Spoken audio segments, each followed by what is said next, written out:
Él dijo, gracias a Dios quedó registrado por sus apóstoles para nuestro beneficio. Pero en particular, esta parábola tiene mucho que hablarnos, ¿no es cierto?, en estos tiempos a nosotros. 2000 años después de que fue lanzada, sigue teniendo vigencia su palabra, como dice la Biblia en el profeta Isaías, no vuelve a él vacía, sino que va a hacer lo que él quiere. Y los propósitos de las parábolas justamente era hacer reflexionar a la gente, poder poner, ¿no es cierto?, en tiempo real y especialmente podernos ver reflejados en la historia. Las parábolas, ya sabemos, son una historia terrenal, una historia de nuestro mundo, pero que tiene un significado espiritual importante. Y en la parábola del sembrador, ya lo revisamos en la primera parte, tenía un sentido, por supuesto, para los que estaban escuchando. Recuerde que estaba con sus discípulos y una parte del mensaje de esa parábola era para los sembradores, que eran sus apóstoles, que estaban un poco tristes tal vez, un poco sin entender por qué Jesús ahora se apartaba un poco de los fariseos y empezaba a explicar por parábolas las cosas. Y había entonces un sentido de la parábola que era para ellos, que eran los sembradores, que también nosotros podemos encajar en esa definición, pero principalmente la parábola iba destinada al público general, a los auditores que él tenía a la orilla de una playa, como leímos en el principio del capítulo 13. Y a ese público general, tenían que entender esa parábola y aplicarla idealmente a su vida, verse, como le digo, reflejados en esa historia. Y analizamos solamente el primer tipo de tierra. Recordemos que esta parábola habla de 4 tipos de tierra. La primera ya la vimos, era esa semilla que caía junto al camino o en el camino y que no entraba, no producía fruto, sino que venían las aves del cielo y la comían. Y hoy día vamos a revisar las otras 3 tipos de tierra. Yo sé que todos esperamos ser la mejor de las tierras, que es la tierra más productiva, la última, la tierra fértil. Pero al igual que los primeros oyentes, aquellos que recibieron la parábola por primera vez, analizaron y buscaron el significado y se vieron reflejados en algunas de las tierras que presentaba Jesús, nosotros tenemos que hacer el mismo ejercicio. A pesar de que pensemos que ya estamos con Dios en la gloria, vamos a revisar cada una de esas características. Estas 3 tierras son fértiles, a diferencia de la primera, porque la primera no produce nada, pero estas 3 tierras producen planta. En algún aspecto hay una fertilidad, pero en el largo plazo, cuando usted ve en el tiempo, se va a determinar qué tipo de tierra es. Y eso es lo que vamos a ver hoy día y esperemos que todos realmente, después del análisis, nos encontremos en la mejor de las tierras, que es la última tierra que vamos a analizar. Pero abra su Biblia en Mateo, vamos a leer directamente de la palabra y después pasaremos a revisar. Abra su Biblia en Mateo 13, estamos ahí. Recuerde que comienza la descripción de la parábola, después la semana pasada vimos una especie de explicación a sus discípulos con respecto a qué es lo que son las parábolas, por qué Jesús daba parábolas ahora para enseñar. Y ahora en el versículo 18 en adelante, del capítulo 13 al 23, vamos a leer, Jesús explica la parábola. Él mismo se encarga de explicar el significado de la parábola. Y eso vamos a leer hoy para explicarla enfocándonos en las últimas 3 tipos de tierra. Dice así, Mateo 13, 18, si no lo tiene, ahí tenemos a Diego en los controles que nos está ayudando a transmitir y a poner los versículos. Dice, oíd pues vosotros la parábola del sembrador. Cuando alguno oye la palabra del reino y no la entiende, viene el malo y arrebata lo que fue sembrado en su corazón. Este es el que fue sembrado junto al camino. Y el que fue sembrado en pedregales, este es el que oye la palabra y al momento la recibe con gozo, pero no tiene raíz en sí, sino que es de corta duración, pues al venir la aflicción o la persecución por causa de la palabra, luego tropieza. El que fue sembrado entre espinos, este es el que oye la palabra, pero el afán de este siglo y el engaño de las riquezas ahogan la palabra y se hace infructuosa. Mas el que fue sembrado en buena tierra, este es el que oye y entiende la palabra y da fruto y produce a 100, a 60 y a 30 por uno. Amén. Oremos un momento por esta palabra. Padre, te damos gracias de estar reunidos, a pesar de a lo mejor un poco de frío, tal vez levantarse un domingo no sea para muchos lo más cómodo, pero estamos aquí porque queremos oír tu voz. Y tú, afortunadamente, dejaste el encargo a tus apóstoles, ellos fielmente copiaron, Señor, tus dichos, y en especial esta parábola para que hoy día, 2000 años después aproximadamente, podamos entenderla, podamos analizarla, podamos finalmente con nuestros oídos espirituales oírla y aplicarla a nuestras vidas. Yo te pido en tu nombre, en el nombre de Jesús, que puedas transformar cada uno de los que estamos aquí, que podamos aprender, que podamos examinarnos a nosotros mismos, podamos hacer los énfasis correctos y que tú puedas transformar cada una de las vidas, tanto de los presentes como los que nos escuchan por las plataformas de redes sociales. Te pido que tú nos ayudes, que tú guíes esta iglesia siempre, que siempre estés con tu mano bendita, con tu Espíritu Santo, iluminando cada reunión, cada predicación, y que tú puedas transformar este yapel, que sea, Señor, una comuna diferente, una comuna especial, no por nosotros, sino porque tú estás en medio de tu pueblo. Gracias una vez más por el privilegio de compartir tu palabra, de hacerlo semana a semana y en todas las reuniones, Señor, porque tú nos amas y nos bendices a través de ella. En tu nombre, Jesús. Amén. Bien, bueno, esta parábola, como decía, es especial, es la primera que estamos leyendo del Evangelio de Mateo y tiene una virtud que lo acabamos de leer. ¿Cuál es esa virtud? Es que Jesús mismo es el que se encarga de traducir o más bien explicar. Sabemos que en un principio estos versículos, ¿no es cierto?, al decir oíd pues vosotros la parábola, era hacia sus apóstoles, a los que estaban siguiéndolo, que vieron el cambio de forma de predicar. Primero hacía discursos, entonces hacía milagros, pero ahora Jesús habla a través de las parábolas. Y ya Juan Manuel la semana pasada, ¿no es cierto?, nos explicó por qué lo hacía así, por qué Jesús decidió en un momento determinado hablar las cosas por parábolas.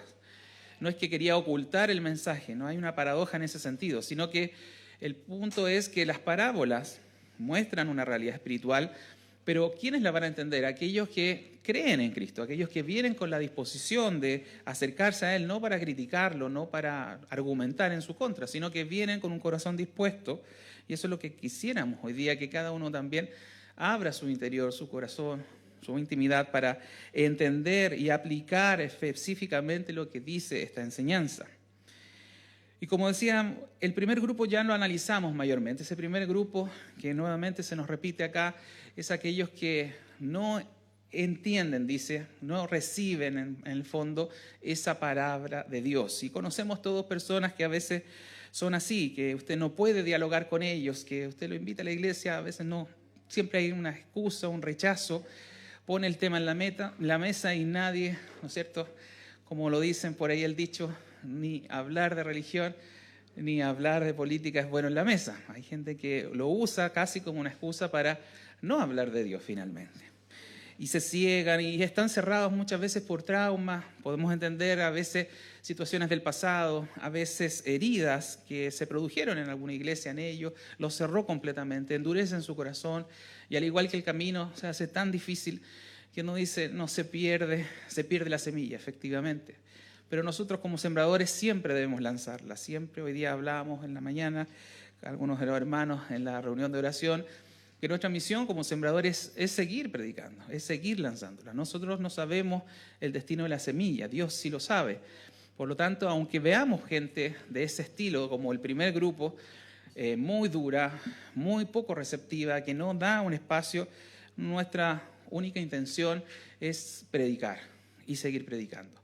Y es lo que hacía Jesús, porque el grupo, ¿no es cierto?, el primer grupo representa en buena parte también a los fariseos. Recuerde que con ellos, por más que evidencias les daba Jesús de su mesianidad, de que era el Cristo, de que era efectivamente el Hijo de Dios, los fariseos estaban cerrados en sus corazones. Pero aún así Dios siguió hablando con ellos, siguió dándoles a entender, dándoles más evidencia con sus milagros de que Él era el Cristo. Por lo tanto, nunca debemos dejar, ¿no es cierto?, de predicar y no cansarnos, porque sabemos que la semilla tiene en sí misma un poder, porque es la palabra de Dios para llevar fruto.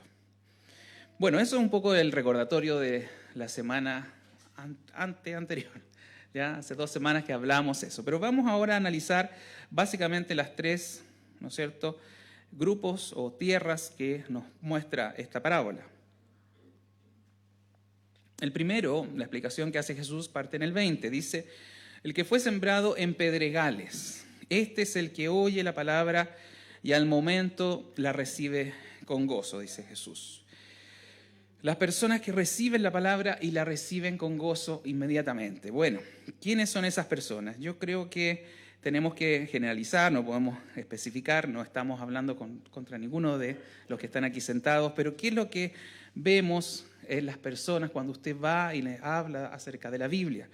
Hay personas que tienen una apertura para escuchar, les gusta incluso venir a la iglesia. Si usted le habla de Dios, lo escuchan con simpatía, ¿no es cierto?, con avidez. Le parece que está funcionando su mensaje, que están recibiendo el mensaje, pero la Biblia describe este grupo como que es superficial, en el sentido que no puede echar raíz, porque hay pedregales que impiden que las raíces penetren profundamente.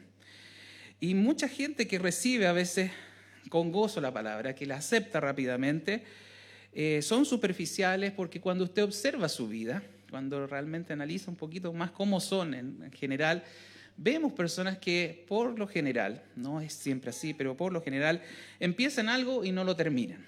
Están siempre cambiando de actividad, de ideas. Son muy fáciles, son muy blanditas de convencer y a veces vemos que son buenas para adquirir cualquier moda pasajera. Entonces, si está de moda, no sé, algún grupo musical van ahí, después cambian y dicen les gusta otro, o si son de un equipo de fútbol, después rápidamente se cambian a otro. Vemos personas, y eso se da mucho en nuestro contexto actual, que ven la vida de una manera así, superficial, muy light, no toman nada con responsabilidad, nada con peso. Son llevados o influenciables de manera muy, muy importante. A veces los vemos en las generaciones más jóvenes, lamentablemente. Y tiene que ver en parte con un tema, yo diría, estructural o social o de cultura. Porque para bien de algunos, por un lado, vivimos en una cultura que está, ¿no es cierto?, con mucho adelanto tecnológico, con muchos beneficios del avance científico. Y por eso entendemos que la vida, en algunos casos, se piensa que debe ser así, fácil. Así como usted toma un computador y con un touch, ¿no es cierto?, puede resolver las cosas, pensamos que así es todo en la vida. Y ahí está el problema. No es que la tecnología, los avances científicos sean en sí malos, porque el avance científico o las tecnologías no tienen moralidad asociada en sí mismo, no son ni buenas ni malas. Pero es el problema de pensar que eso que nos ayuda en la vida sea como es la vida, sea así todas las cosas. Y me refiero especialmente a cómo vivimos en sociedad. Es decir, si cuando, por ejemplo, tenemos un problema matrimonial, ya eso no se va a arreglar como usted arregla un computador. Yo me acuerdo que usted llamaba al técnico del computador y le decía, bueno, reinicia el equipo, y ahí se soluciona el problema y parte de nuevo. Usted no puede reiniciar un matrimonio para solucionar un problema. No sé si me explico con ese ejemplo. O, no sé, la crianza de los hijos. No es un tema fácil, ¿ya? No es un tema sencillo. Hay que poner tiempo, hay que poner esfuerzo. No es que con un touch usted cambie 2 o 3 cosas, apriete dos perillas y listo, se soluciona el problema. La vida real, la vida común y corriente que llevamos no es así, no es de touch, no es de microondas, donde usted pone las cosas, se calienta, se mejora. Las enfermedades son reales, son complicadas. Tenemos la ventaja de tener vacunas, pero aún así la gente enferma. Y así entonces muchas cosas en la vida no son de la manera que a veces se nos presenta en la sociedad. Vemos a los artistas de la televisión, todos siempre felices, siempre bonitos, nunca envejecen, pensamos que es así. O los influencers que tienen tanto arrastre entre los jóvenes, pero eso, la vida de un influencer no es la vida común y corriente. El trabajo no es fácil, el trabajo requiere esfuerzo, requiere disciplina, requiere constancia. Y a veces las nuevas generaciones piensan que, claro, ganar millones con poner un video es así, debe ser. Entonces cuando viene el jefe y los reta un poquito y los presiona un poquito, no, entonces no, pues así no puede ser el trabajo. Y el problema, y ahí está el asunto, con respecto a la palabra, porque esto tiene que ver con la palabra, porque Jesús completa ese versículo al decir que no tienen raíz en sí mismos, sino que son de corta duración, pues al venir la aflicción o la persecución por causa de la palabra, luego tropieza. No es que estemos hablando mal contra el mundo, sino que el problema es que nos acomodamos tanto a este sistema de vida, a esta forma que se nos presenta como lo normal, que cuando entonces vemos el Evangelio, vemos la palabra de Dios, pensamos que es así también. Debe ser fácil. Entonces solamente venir los domingos y escuchar un ratito el sermón, y eso es la vida cristiana. Y tengo que aterrizarlo y tengo que hablar de que así no es la cosa. Jesús habla cosas duras, cosas difíciles. La vida cristiana no es fácil. Si es que pensó que era un color de rosas o que es como la tecnología, ¿ya? No es así. Jesús hablaba cosas tan difíciles como decir que si no lo tomaban su cruz y no lo seguían, no eran dignos de Él. Él hablaba de arrepentimiento, y el arrepentimiento no es llorar un poquito y sentirlo, sino que es un cambio de vida, un cambio de dirección de vida. Son cosas difíciles de asumir. Y entonces tenemos gente superficial en su forma de ser, en su estilo de vida. Entonces cuando vienen a la iglesia piensan que Dios no puede exigirles tanto, que Dios no puede ser tan así porque Dios es bueno. Porque se han acostumbrado a una vida, entre comillas, un poco más fácil con la tecnología, con los avances modernos. De ahí parte entonces un problema. Pero hay dos cosas más que quiero decir al respecto con esto de la superficialidad del Evangelio más que de la vida. Porque también, como lo citamos la otra vez, la iglesia también está haciendo un flaco favor a darle la profundidad necesaria a las cosas de Dios. Lamentablemente hay que decirlo. Espero que nunca en esta iglesia caigamos en eso, de vender un evangelio barato, de vender un evangelio light, de decir, venga, no sé, Dios le va a producir millones, le va a facilitar su vida, o presentar a Jesús como un acompañante de vida, como algo, lo mismo que la tecnología, alguien que de alguna manera le facilita la vida en la tierra. Ese no es el evangelio. Y hay muchas iglesias que han caído en eso, que han caído en decirle cosas similares a que si usted diezma, ¿no es cierto?, va a tener un beneficio económico, una transacción comercial, un intercambio, ¿no es cierto?, favorable para usted. Eso no es el evangelio. Jesús habla de perderlo todo, habla de entregar su vida, de negarse a sí mismo. Y todas esas palabras Jesús fue claro, y realmente por una mala enseñanza hoy día tenemos entonces iglesias que están proponiendo eso a la gente. Y eso es ser superficial, eso es enseñar un evangelio superficial y hacer que la gente no profundice, no conozca realmente quién es Dios. Pero hay un segundo elemento que lleva también a la superficialidad o que nos mantiene en superficialidad con respecto a la Biblia, porque recuerde el versículo, lo que Jesús estaba explicando, dice que a veces no tienen raíz, son de corta duración, porque viene la aflicción o la persecución por causa de la palabra. Mire, yo no sé si usted ha leído la historia de los mártires, de los primeros cristianos, y así tantos episodios que por ahí aparecen, todavía hay persecución en la iglesia. Y uno se pregunta cómo esas personas, cómo esos primeros cristianos, si lo quiere poner con ese ejemplo, cómo resistieron persecuciones tan grandes, martirios tan grandes, tanto que sus familias las lanzaban a los leones. ¿Por qué pudieron resistir? ¿Eran superficiales en la vida? No, al contrario, conocían profundamente las enseñanzas de Jesús, conocían realmente lo que Jesús decía. Y eso les valió, ¿no es cierto?, poder enfrentar, arrostrar diferentes situaciones difíciles y enfrentarlas con valentía. Y entonces ser lanzados al circo romano y cantar mientras soltaban a los leones. Uno dice, ¿cómo es posible? ¿Cómo llegar a eso? Es porque no había superficialidad, porque había profundidad, echaban raíz en la palabra, estudiaban, y si bien no había a lo mejor Biblias como las tenemos hoy día, conocían a los apóstoles, hablaban con ellos. Los apóstoles cumplieron ese requisito o esa encomienda de Dios de predicar el evangelio a todo el mundo. Y ellos iban y predicaban. Y entonces los hermanos analizaban lo que ellos decían, profundizaban, escudriñaban las escrituras. Tenemos un relato muy interesante de eso en Hechos, capítulo 17, 10 y 11, donde había una iglesia en Berea, hermanos en Berea, en una ciudad que se llamaba Berea, los cuales, cuando fue el mismo apóstol Pablo a predicar de Cristo, ellos no dijeron, bueno, hable nomás y yo lo creo todo lo que usted dice. No, ellos dijeron, momentito, vamos a analizar, vamos a revisar lo que dice la Escritura. Ellos tomaron su tiempo y dice la Biblia en Hechos, como les citaba, 17, que ellos eran más nobles, en el sentido que hicieron bien su trabajo.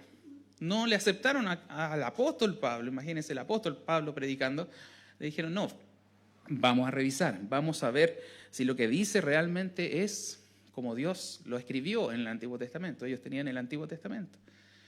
Y eso es lo que falta también hoy día. ¿Por qué? Porque la iglesia, como decía, puede enseñar un mal evangelio, un evangelio que no es evangelio. Y hay una responsabilidad personal de nosotros profundizar en lo que la Biblia dice, para no ser engañados. Entonces no crea que porque estamos acá todas las semanas explicando es así, sino que usted debe conocer las Escrituras, debe conocer la Biblia, debe conocer la vida de Cristo y de los primeros cristianos. Por esa razón. Mire, el otro día hablamos en una reunión de jueves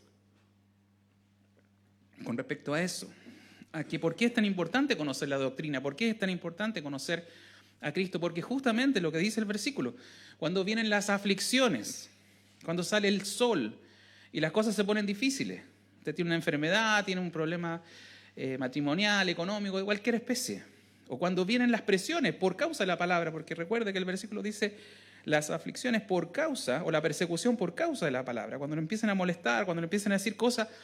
Entonces, ¿cómo usted va a hacer frente a eso si no conoce la Biblia? Si no entiende las razones de por qué Dios nos salvó, no encuentra mérito en Cristo en hacer ese gran sacrificio por usted. Si usted desprecia, ¿no es cierto?, los conceptos principales, por ejemplo, la resurrección. El otro día también hablábamos de eso. La resurrección de Cristo entre los muertos es un hecho cardinal, es un hecho fundamental del cristianismo que usted tiene que conocer, porque eso le afirma su fe. Porque si no hay resurrección, entonces, como dice Pablo, el apóstol en Corintios, entonces en vano nosotros estamos predicando. Seríamos los hombres más dignos de conmiseración, dice, o los más dignos de lástima, por creer en una fantasía, por creer en una vida eterna. Si Dios no ha resucitado, si Cristo no resucitó, entonces nosotros estaríamos creyendo en una fábula. Pero como Cristo resucitó, como Cristo de verdad salió de la tumba y venció la muerte, entonces podemos estar seguros. Entonces eso hacía que los primeros cristianos les diera lo mismo morir en un circo romano porque sabían que al momento iba a estar en el cielo.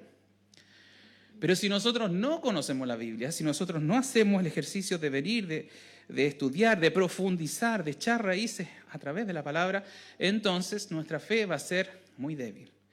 Y entonces venga la aflicción, venga la prueba, salga el sol, como nos dice la parábola, entonces la plantita que está germinando se va a quemar, se va a secar.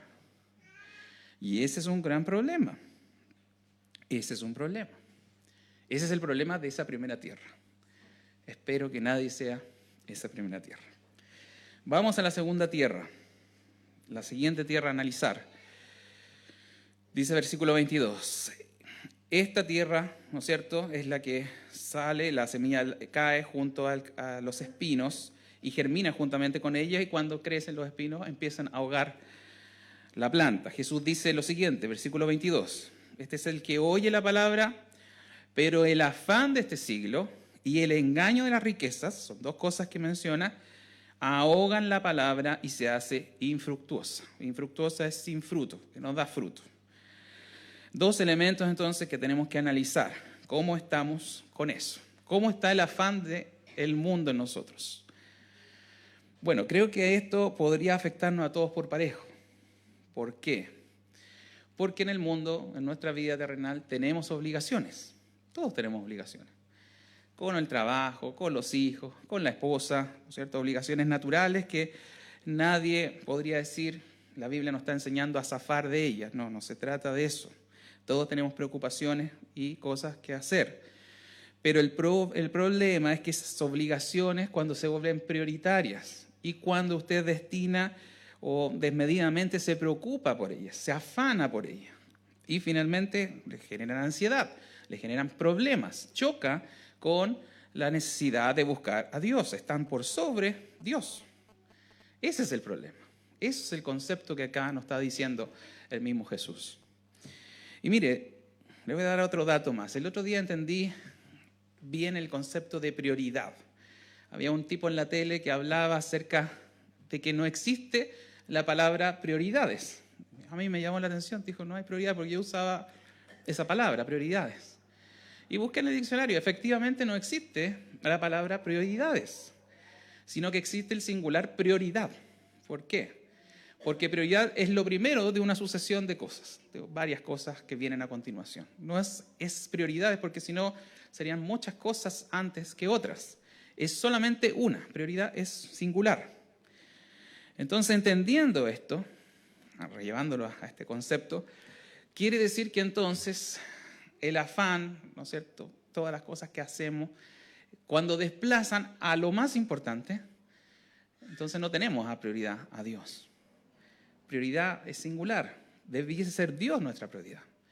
Dios debiese serlo en todo, en todas las cosas, no sin dejar de hacer las otras, por supuesto. Y el problema es que tenemos dificultad para asumir eso, para llevarlo a la práctica. Aunque Jesús nos advirtió que así eran las cosas, le insisto, la palabra de Cristo es dura, es difícil de asumir.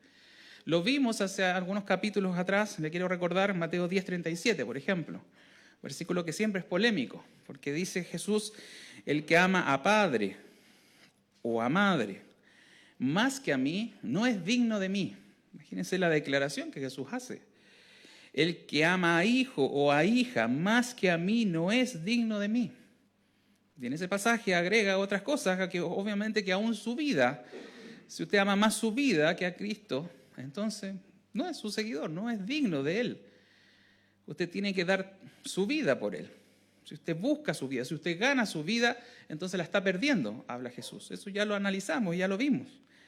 Entonces, cuando vemos que el Evangelio es así de difícil, cuando Cristo realmente lo tomamos en serio en lo que Él ha dicho, entonces puede ser que nuestra vida, por ejemplo, en cuanto a prioridad, no esté mostrando que Jesús es lo primero. Tal vez su familia es lo primero. Y no quiero, nuevamente, el malentendido de dejar de ver a su familia, dejar y encerrarse a orar todo el día. No ese es el concepto. No va por ahí. A no ser, cosa rara que pasó en su momento, que ciertamente le pusieron una pistola en la cabeza y le dijeran, bueno, sigue a Cristo o te mato a tu hijo o te mato a ti. Serían cosas muy fuertes que nadie aquí ha vivido. Ahí se demostraría su prioridad realmente, y no sé si estemos preparados para ello, pero eso no ha ocurrido y eso no es un poco lo que comúnmente demuestra nuestra prioridad. Son otras cosas más sencillas. Y le voy a hacer un ejemplo para que también lo entienda. Pongamos un día martes a las 6 de la tarde. Usted no está enfermo, no tiene que trabajar, pero hace frío. Está bajando la temperatura, vio el reporte del tiempo y dice que van a haber, no sé, como 6 grados a la hora de la reunión, a la hora que sale de la reunión, a las 9. Entonces, tiene el tiempo, no está enfermo, está todo tranquilo en la casa. Entonces tiene que decidir, pues. ¿Voy a la reunión o hace frío y me quedo?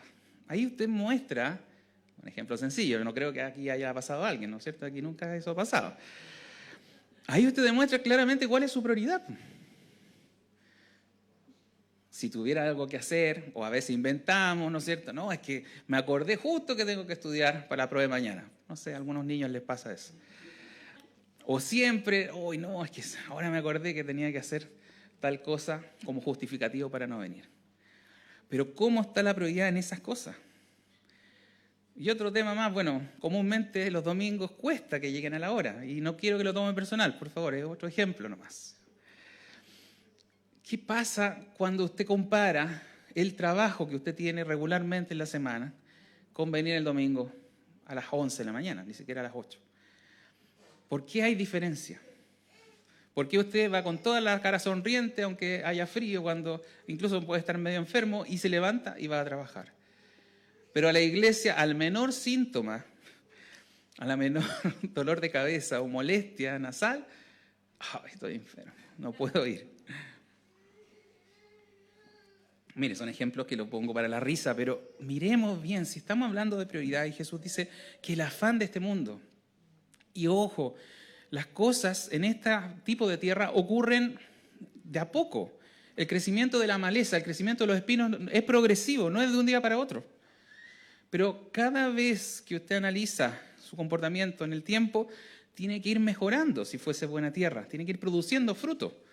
Pero si se empieza a ahogar, si empieza a bajar, incluso su entusiasmo por venir a la iglesia, la regularidad con la que viene, eso denota sus prioridades en la vida.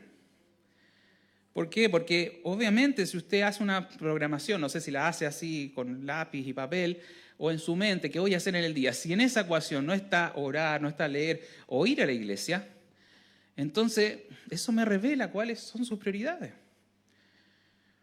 Si en esa ecuación no existe Dios, cuando usted hace un presupuesto de gasto y no está en el presupuesto de gasto, incluso dar la ofrenda o así, en los tiempos, tiene tiempos libres y dice, bueno, ¿qué voy a hacer con mi tiempo libre?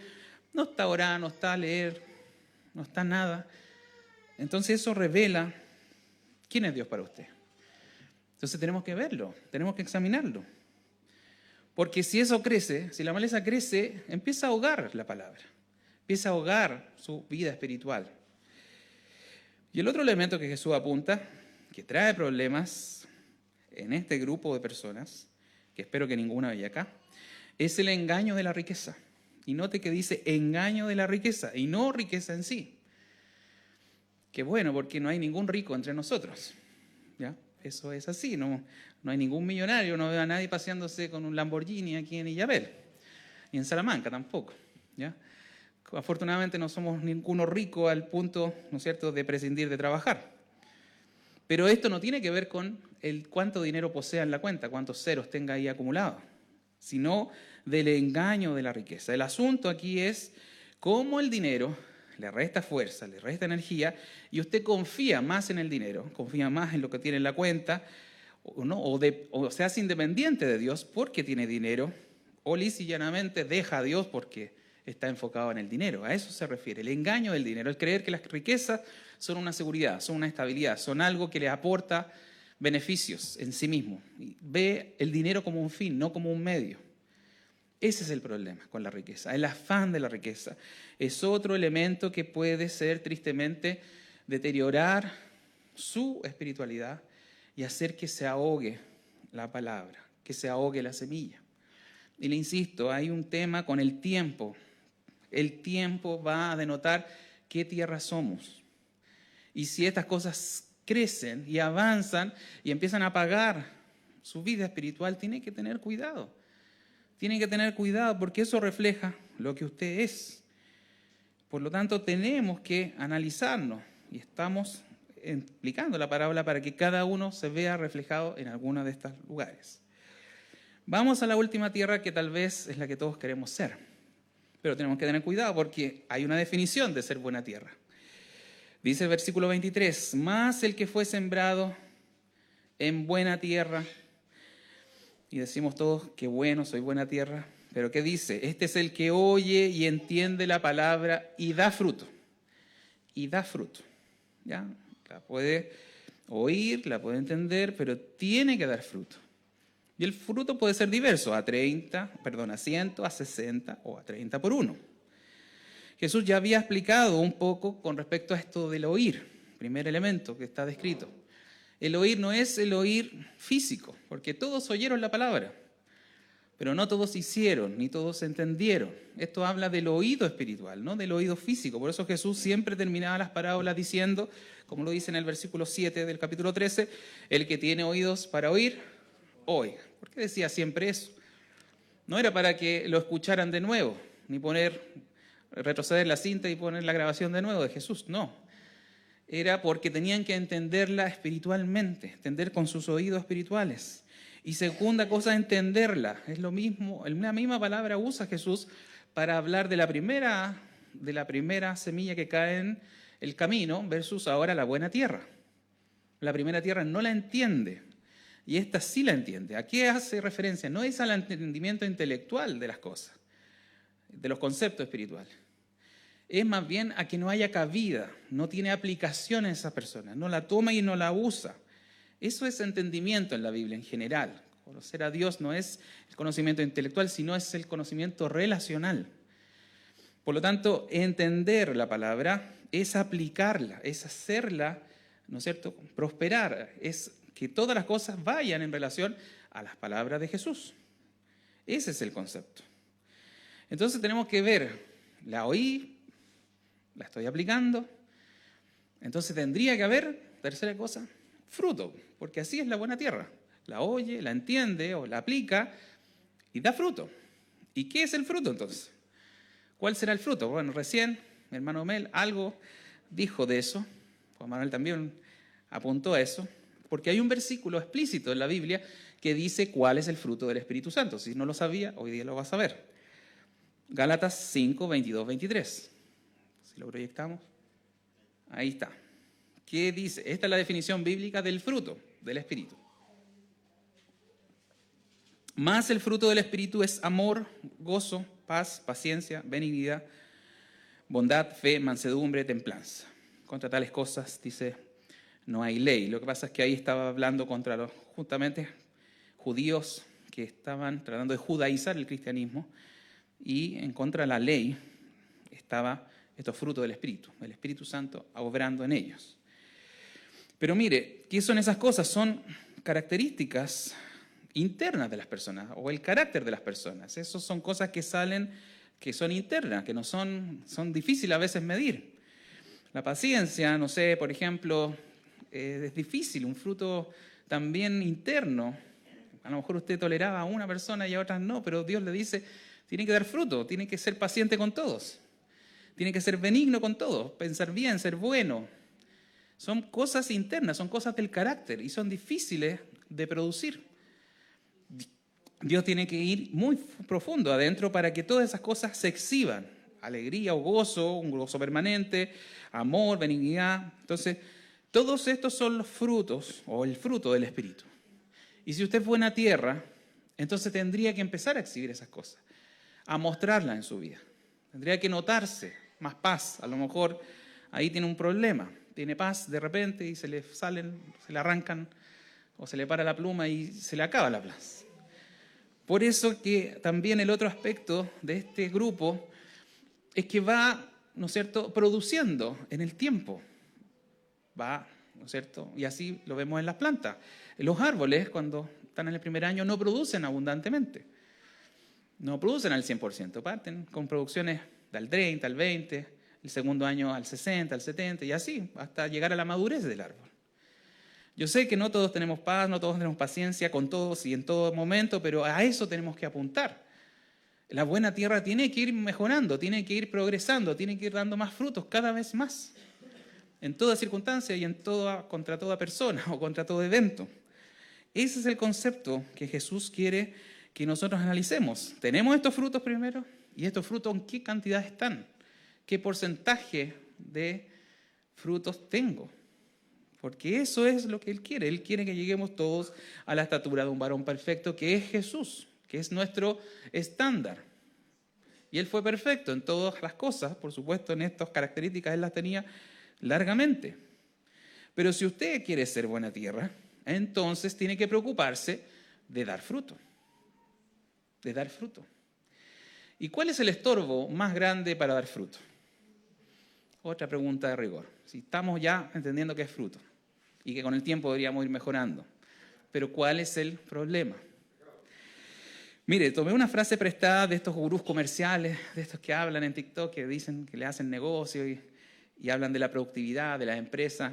Y me pareció interesante que también la traje como cita ahí. Es una frase que tiene que ver con las empresas, por supuesto, pero aplicándolo acá.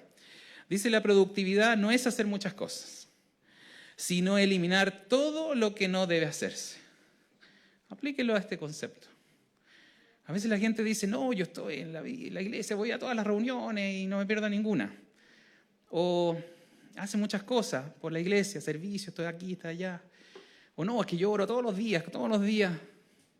No digo que esas cosas sean malas, pero si no estamos enfocados en eliminar todo lo que no debe hacerse, que es el pecado, entonces no le sirve mucho estar en todas las reuniones, orar todos los días, ayunar semanas como Jesús, si quiere, lo puede hacer. Pero si no estamos enfocados en eliminar lo que no se debe hacer, no va a haber productividad.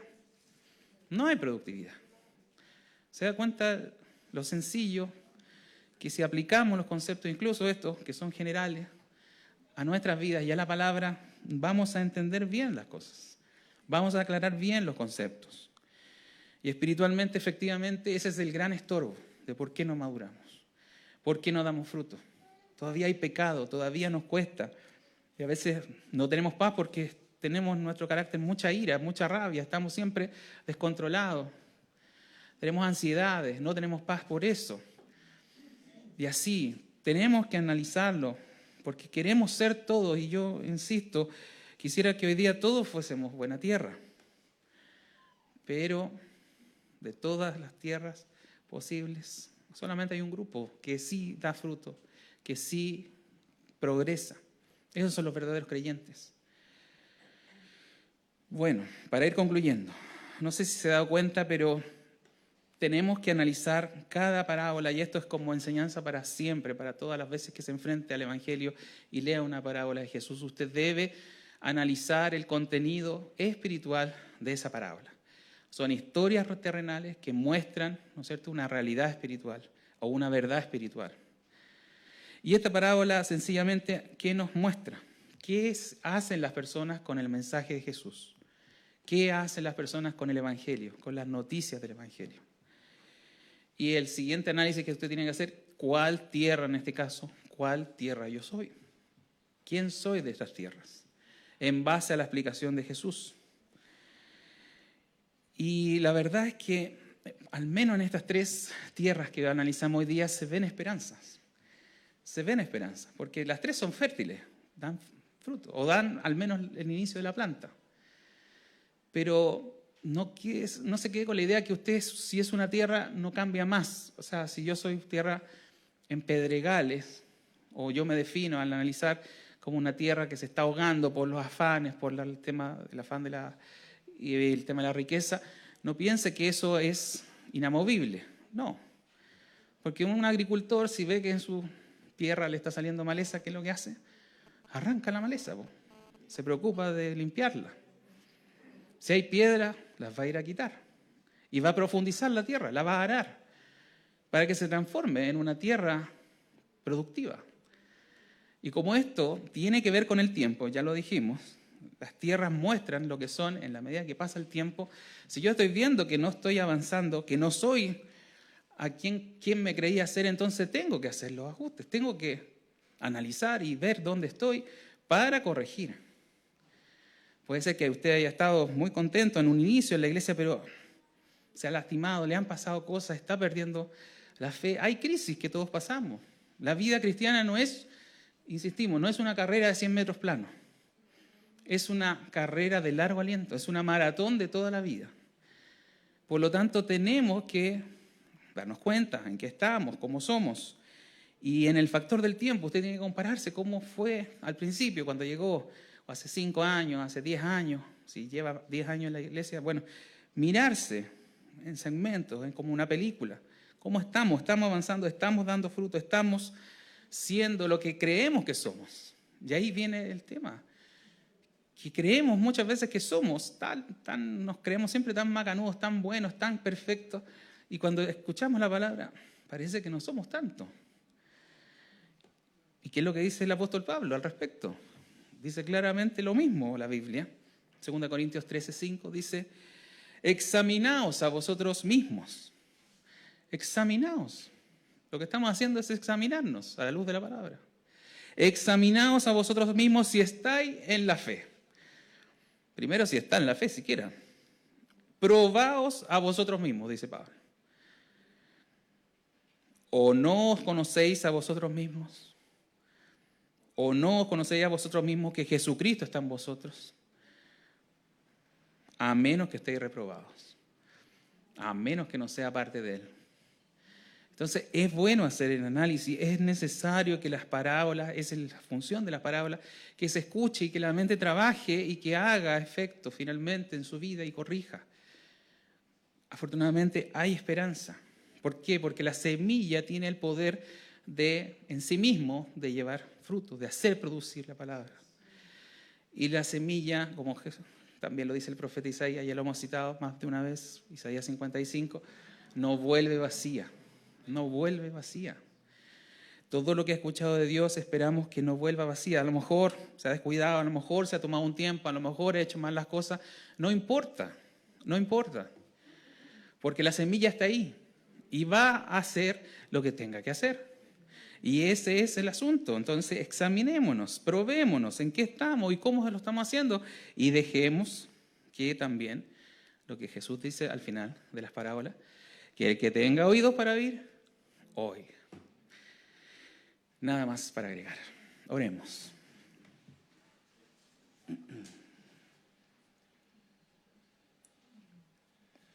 Señor, te damos gracias por tu palabra. Gracias por conservar para nosotros este mensaje, Señor. Producir en nosotros análisis y cambio. Dios mío, tú deseas eso de tus hijos. Quieres que te sigamos, quieres que hagamos tu voluntad. Pero es bueno, Señor, sentarnos, acomodarnos para escuchar tu voz y dejar que ella nos dirija y dejar que ella nos exhorte, Señor. Por la misericordia de Jesús, por el amor que tuvo al venir a la cruz y morir por nosotros, permite que tu palabra siempre sea prosperada en cada una de nuestras vidas, Señor. Que tú hagas la obra que nadie más puede hacer.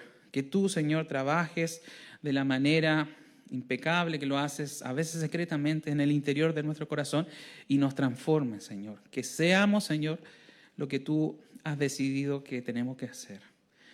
Bendice tu palabra. Abre los oídos espirituales, Señor. Transforma nuestros corazones, Señor, y que vayamos y llevemos fruto. Señora, ojalá al 100%. Que seamos sumamente productivos, pero nos enfoquemos, Señor, y hagamos tu voluntad en todas estas cosas. Yo te lo pido en el nombre de Jesús. Amén. Amén. Esteban, porque ahora